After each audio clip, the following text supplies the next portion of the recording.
I'm Veronica Pedroza in Kuala Lumpur. The top stories on Al Jazeera. Afghan President Hamid Karzai has been discussing the possibility of a runoff election with US officials in Kabul.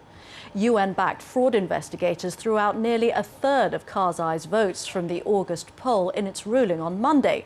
So Karzai's share of the vote would drop below the 50% needed to avoid a second round. But it's still not clear whether the panel's findings will be accepted by Afghanistan's Independent Election Commission, which must decide whether to order a runoff. Pakistan's military claims to be pushing deeper into the Taliban and Al-Qaeda stronghold of South Waziristan as thousands of civilians flee the area. Aid workers say about 20,000 people have been forced to flee their homes since the operation began on Saturday.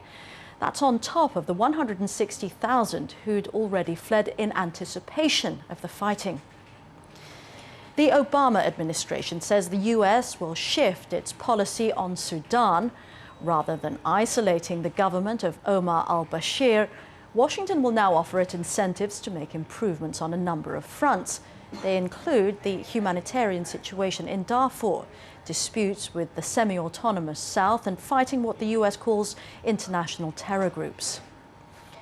US authorities have arrested and charged a leading US scientist with attempting to spy for Israel.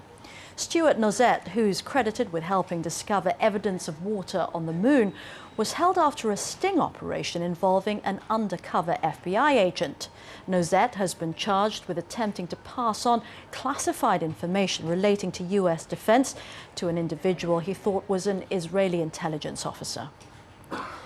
And Susilo Bambang Yudhoyono has become the first Indonesian president to be sworn in for a second term, consolidating political stability in the huge and diverse archipelago. He was re-elected in July on a platform of reform. Yudhoyono now faces the immediate tasks of cutting widespread corruption and red tape, improving poor infrastructure and transport, plus attracting more foreign investment. For the latest updates, you can log on to our website. The address is aljazeera.net/English.